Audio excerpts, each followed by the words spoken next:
Welcome to the Forbidden History Podcast. This program is presented solely for educational and entertainment purposes. It contains mature adult themes. Listener discretion is advised. The Second World War began when Adolf Hitler tried to redefine what it meant to be German. Hitler has this whole idea that everyone is going to have, in the new Germany, after the war is over, everyone's going to have a house and they're going to have a place to park their car. The man to help him realize the new Aryan dream was an unemployed engineer looking for a second chance. Dr. Ferdinand Porsche. And as a teenager, you find the young Ferdinand fitting his family home with electric lighting. He certainly had something creative about him. For my mind, he was the most productive engineer in both world wars. Porsche's directive was to restore Germany's national pride and imagine the future of the victorious Third Reich.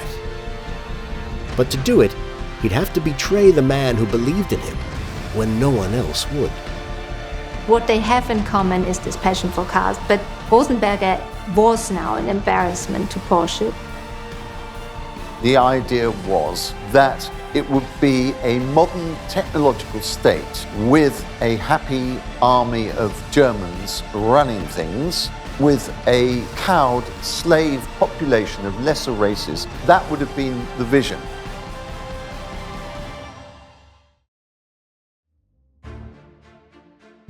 By 1930, Germany's social fabric was starting to fray. In the unemployment lines, white-collar workers joined blue. Most producing nothing, doing nothing. These people have been through the First World War. They've been through the absolute humiliation of the Treaty of Versailles. 6 million people were unemployed as a result of the Wall Street crash. Among them was a car designer in Stuttgart, Dr. Ferdinand Porsche. Ferdinand Porsche was the Henry Ford of Middle Europe. In other words, he was a leading automobile car entrepreneur. Porsche was not someone to shrink from the more challenging aspects of the car world. He would say, if he wants it, we can do it. That was his philosophy. By age 50, Porsche had cultivated a reputation as one of the greatest minds in the automobile industry. But now he was unemployed. As a final roll of the dice in 1931, he started a business with two men.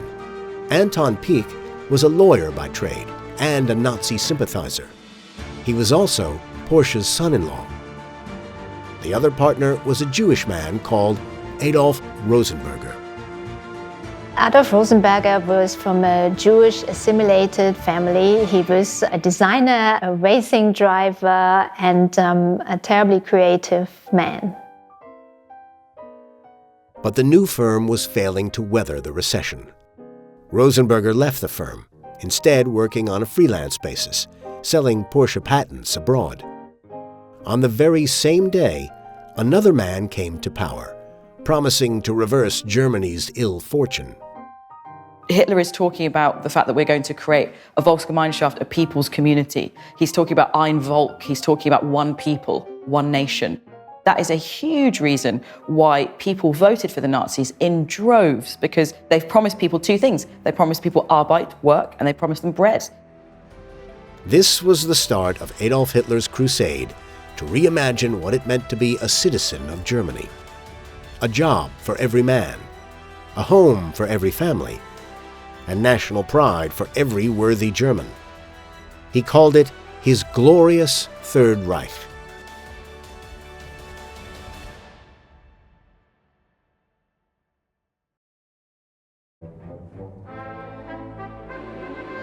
Germans didn't wait long to be told how their lives were going to change for the better. On Hitler's 12th day in office, at the opening of the Berlin Motor Show, he laid out his plan. Just as the horse and cart once burned their trails, and the railroad built its required track network, so must motorized traffic be supplied with the requisite roads. These are momentous tasks, which are also part of the program for the reconstruction of the German economy. The speech was a hit with Germany's automobile manufacturers, who themselves were equally crippled by the recession. Porsche is listening to this and thinking, this is music to his ears. This is an opportunity to jumpstart that career and maybe get that recognition that he so desperately wants. Ferdinand Porsche wasted no time. Apparently undeterred by the party's fascism, he sent a telegram to Hitler. As the creator of many renowned constructions in the field of German and Austrian motor and aviation, and as a co-fighter for more than 30 years for today's success, I congratulate Your Excellency on the profound opening speech. Porsche attached a copy of his resume and expressed hope that he would gain Hitler's attention. 3 months later, he was granted an audience. The meeting was to take place at the Reich Chancellery. It was Porsche's chance to kiss the ring of the new chancellor. Hitler and Porsche had similarities in that they both came from a very similar part of the old Austro-Hungarian Empire. They spoke a similar dialect.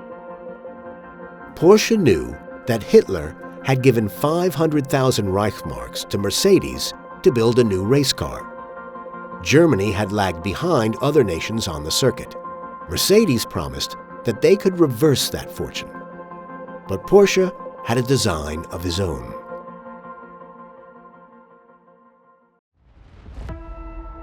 He called it the P-Wagen. With a new 16-cylinder engine, the P-Wagen was designed to outpace Europe's greatest racing cars. Porsche had taken the unprecedented step of putting the engine behind the driver. It made the rear heavier, giving better traction. The P-Wagen was exactly the kind of showstopper that Hitler was looking for. He was very interested in showing Germany as a shop window to the world. This is the new Germany. We're the leaders. We're at the top of our game. We're at the cutting edge of modern technology. We are the best. Porsche bet his reputation that he was the man to make Germany world champions. Hitler split the money. 250,000 for Mercedes, 250,000 for Porsche. It would keep his Stuttgart company afloat a little longer. For the aging engineer, the future was looking bright. Hitler's regeneration program was plunging the country further into debt. So the new Germany was presented to the people in shiny wrapping paper, with the commissioning of a new bureau in charge of raising national morale. KDF stood for Strength Through Joy. The KDF is essentially, it's social policy as propaganda. So the idea is that it's almost like a reward system for workers. Workers can get subsidies on holidays. So for example, they could get a 75% discount on train tickets. They could get a 50% discount on hotels. But we're also talking about really big things like going on cruises. Everything's underpinned by propaganda. So if you are lucky enough to go on a KDF cruise, you are going to hear Hitler's speeches on the tannoy. You are going to have to attend political lectures as well as going sightseeing. The KDF delivered a taste of a distinctly Aryan American dream. Hitler decreed that every man would have a job with purpose. His family would have a vacation hotspot to enjoy. And one day, they would have their own motor car to get them there. Dr. Porsche saw himself as the man to help realize Hitler's vision. Frank Jung is head of the historic archive at the Porsche Museum in Stuttgart.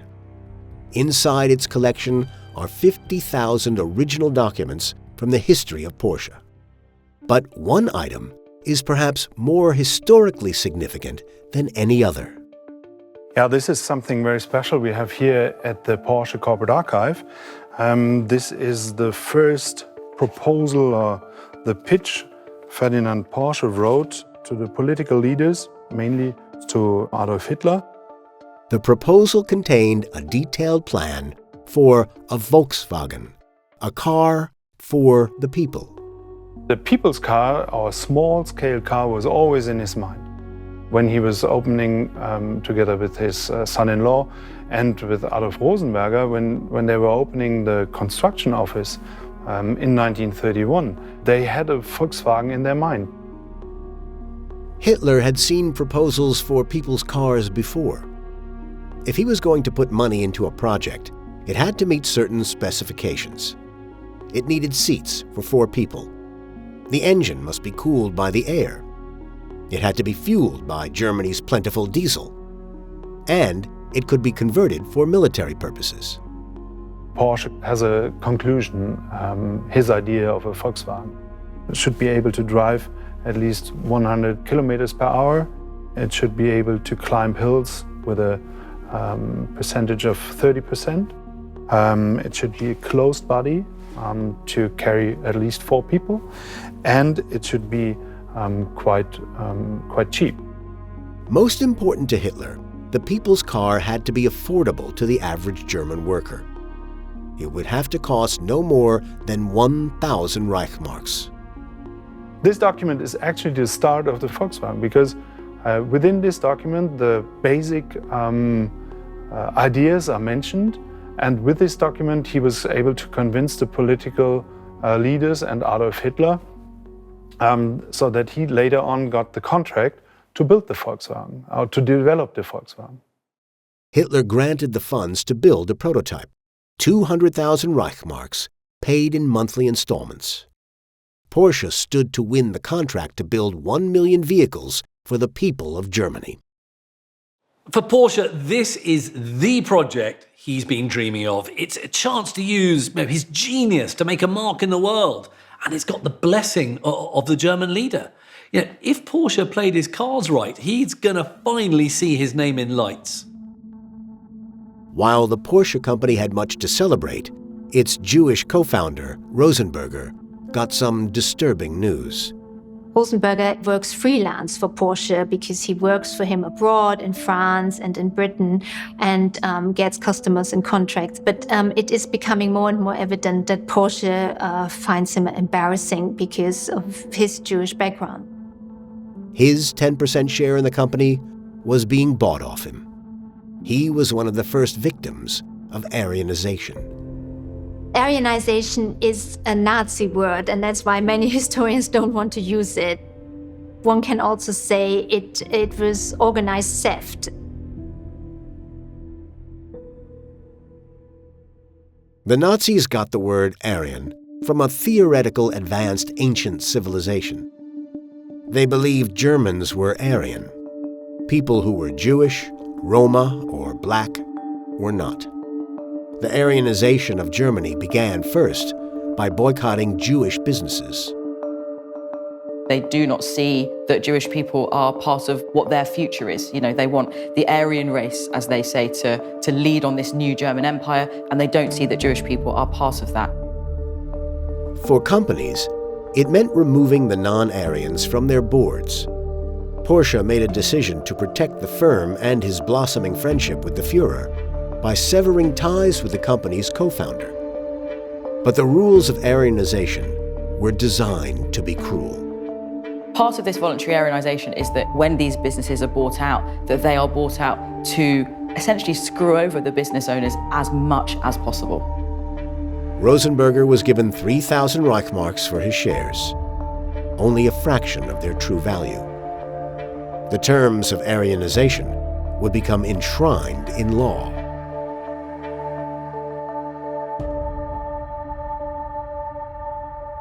Germany is a very bureaucratic country, and we do have contracts for everything. So they give it a sort of air of respectability. You sign contracts, and you get stamps on your contracts, and so it looks legal. But of course, it was daylight robbery.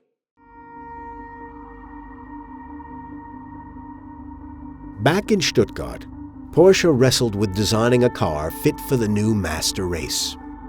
With a curved body for carving through the air, low to the ground and small enough to fit anywhere, and finished in black.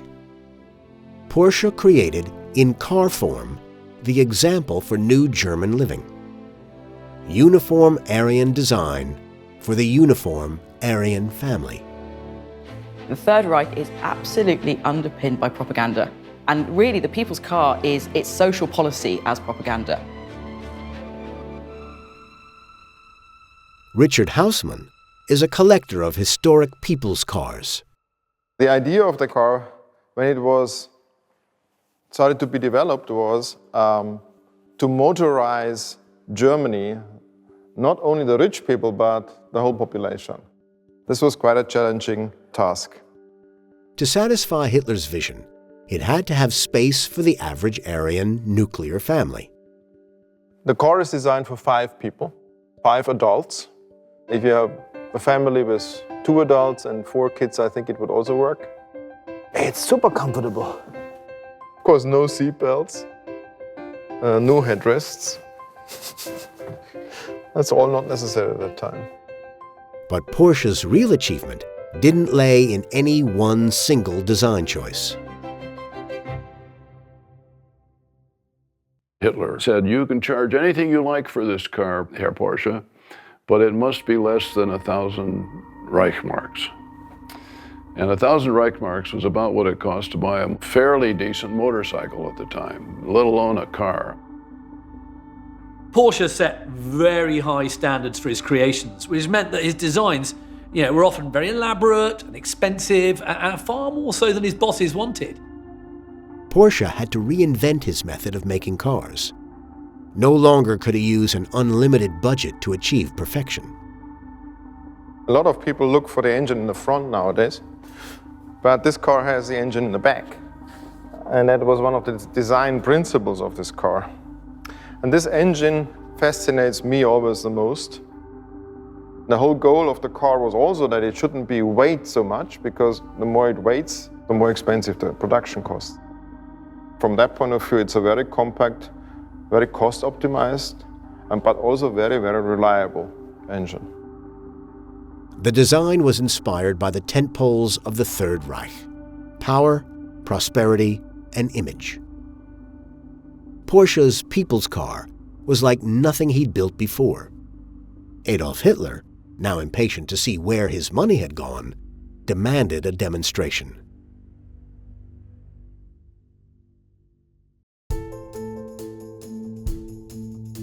The demonstration took place in 1936, 15 months late.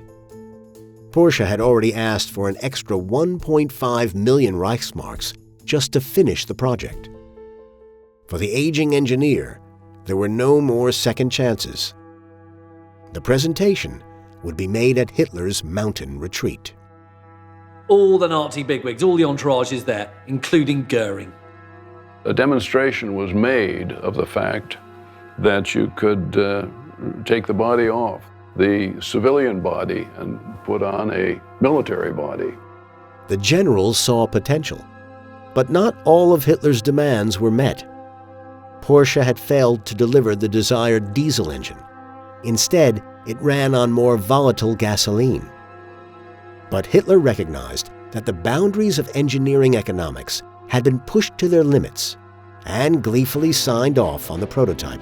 Hitler actually reminisced to a journalist about that day, and he said, the way these Volkswagens, whizzed up the Obersalzberg, buzzing around and overtaking big Mercedes cars, they were like bumblebees. The people's car was to be the way the Nazi citizens would travel on Germany's new sprawling autobahns. Soon the folk would learn the good news, but not everyone was invited to the new Aryan utopia. Porsche's former business partner, Adolf Rosenberger, had been arrested while walking the streets of Stuttgart. He was held on the charge of race defilement. He was a bit of a ladies' man. He had an Aryan girlfriend, and they accused him of, sleeping with an Aryan woman, which of course was against the law, the Nuremberg laws from 1935 onwards. In September 1935, the Nuremberg laws were enacted. They removed Jewish people's right to vote, from holding office, even from flying the German flag. This essentially takes away citizenship from Jewish people, and it considers them to be subjects rather than citizens, that detail means that they are not protected by the law anymore. Part of those laws is this idea of racial defilement. So it's the idea that now, if Jewish people have marriages or relations with non-Jewish people, that is punishable by, by imprisonment. At a time when Jewish people were disappearing, never to be seen again, Rosenberger made a desperate plea to the only person with enough influence to get him a pardon.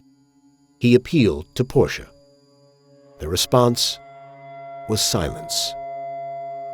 Porsche certainly distances himself entirely from Rosenberger at this point. We know that Porsche has got, deep connections to the highest powers in the regime, but he does not use those connections to do anything to help Rosenberger. After 22 days in incarceration, Rosenberger was suddenly released. An employee at the Porsche company, Rosenberger's successor, made an appeal on his behalf. It's not known if Ferdinand himself was involved. By 1937, Hitler had transformed society within Germany, but he was about to grab the attention of the wider world.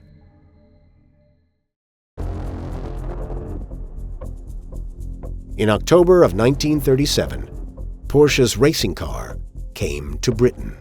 Motor racing had been going on worldwide since the early 1900s. But it was only because of circuits like Donington that motorsport became so popular.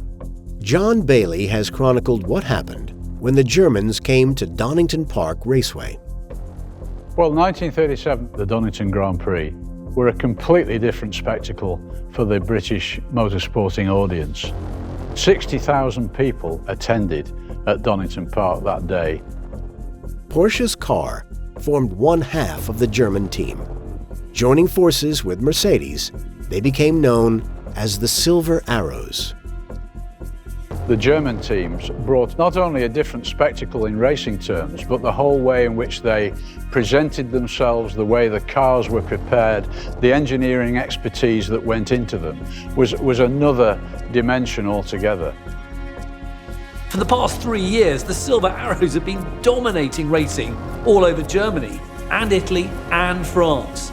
But if you could win in Britain, then you were talking. The sound of those cars was something that the British public had never heard before. It was like a rocket ship. The Silver Arrows reached speeds that no other car could match. The cars at this point would be accelerating rapidly as they approached the apex of this, what is almost a tarmac wall. This is about a 1 in 8 incline. At the top, the speeding Silver Arrows left the ground, making for an iconic photograph. Germany was thought to be this nation of people who had lost the war and suffering terribly from depression and this goose-stepping maniac in charge. But hang on a minute, here they are showing the rest of the world what real engineering looked like. The Silver Arrows took first, second, third, fourth, and fifth places. The top spot belonged to Porsche. Together, Porsche and Hitler demonstrated that the Third Reich's engineers were a force to be reckoned with. They sent a message to the rest of the world. The Germans were coming. Hitler's popularity was getting stronger by the day, and the Third Reich was getting larger. Hitler's armies rolled into Austria on roads strewn with flowers as crowds celebrated unification with Germany. Hitler was very, very popular at this stage because millions of Germans at this stage in 1938 thought that Hitler had achieved in 5.5 years what the democratic governments of the Weimar Republic did not receive in 14 years at all. And in spring 1938, the time had come to unveil the people's car to the German folk. Porsche had achieved a lot within the automobile industry, but his name was still only known to industry insiders. What Porsche wanted was to do something great and to be recognized for it Porsche really wanted his name immortalized. In a place just outside the town of Fallersleben, 50,000 spectators came to witness the Führer lay the foundation stone for the new people's car mega factory. At the grand ceremony, Hitler praised the Reich's engineering prowess in a speech to the crowd. What is possible in other countries is also possible in Germany. The automobile must become the means of transportation for the folk. The job of motorizing the German people had been handed to the same bureau in charge of worker happiness. The KDF group did unbelievably reasonably priced holidays, but the key to the operation of the holidays was that people paid in advance. They had books of stamps. When they had enough stickers in the booklet, they could go on their holiday. The people's car would be sold in the same manner.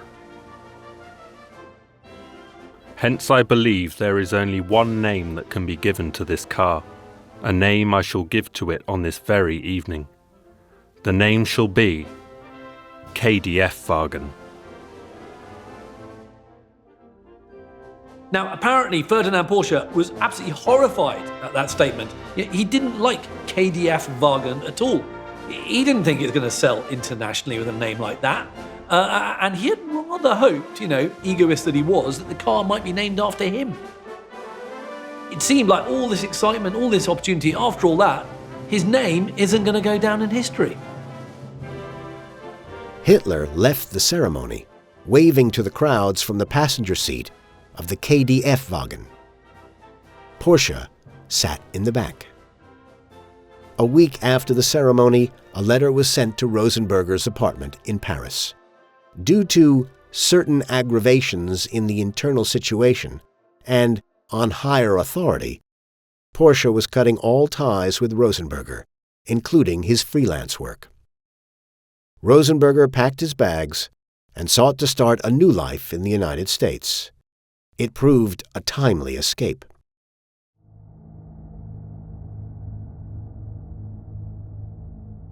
When Hitler marched his armies into Poland, Britain and France declared war on Germany.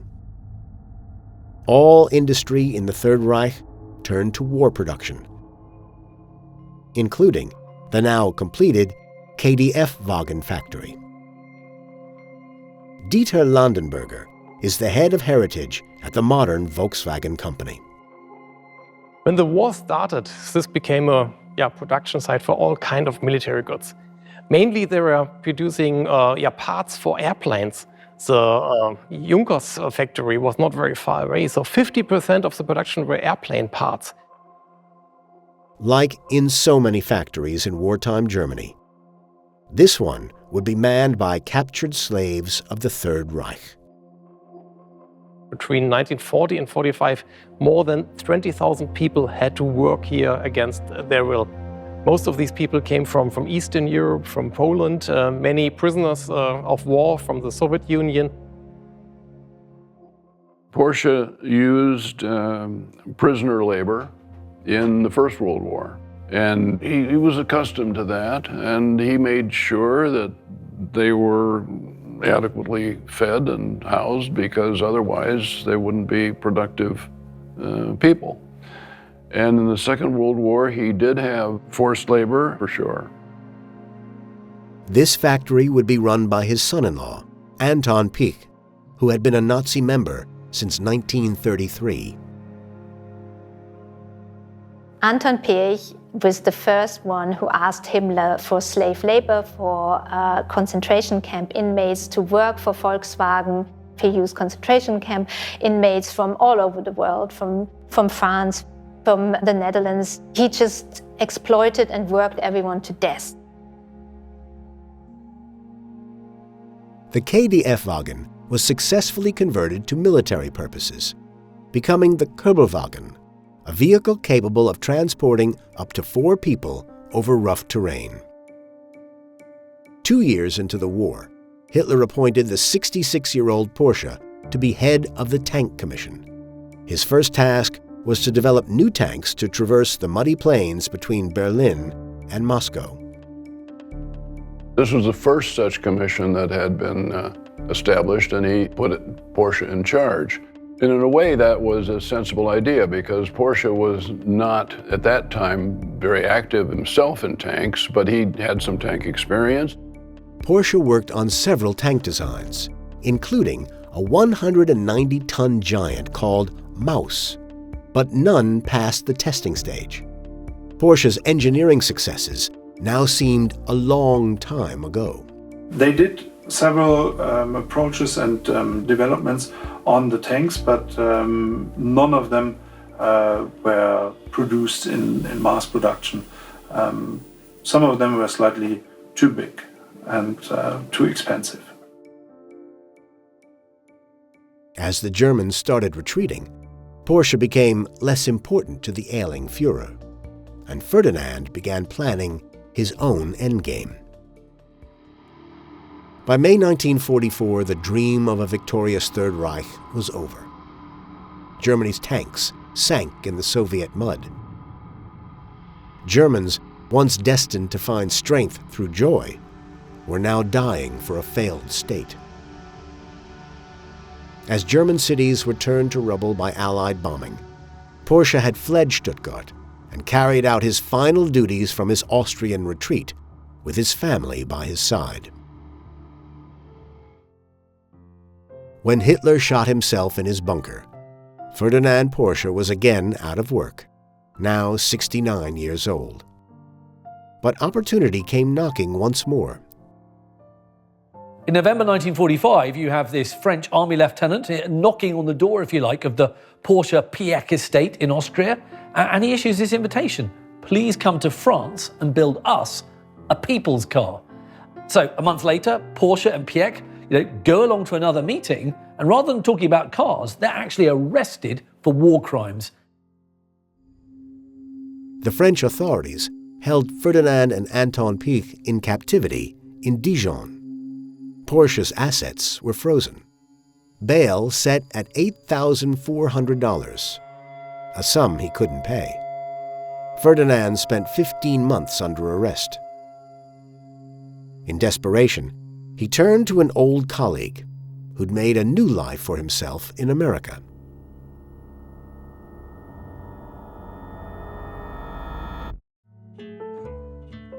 For Rosenberger, it is very, very tough to start a new career, to start all over again in America, even though he's still young. But he does survive, and he builds a bit of a career again in Los Angeles.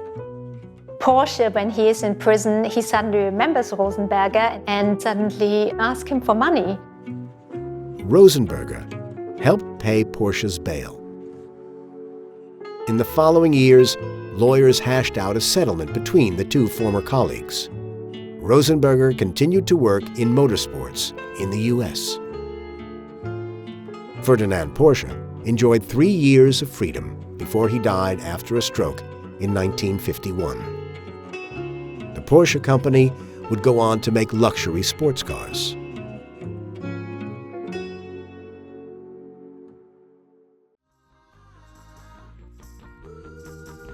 But Porsche's humble Volkswagen design survived the war and became an unlikely icon for a new subculture.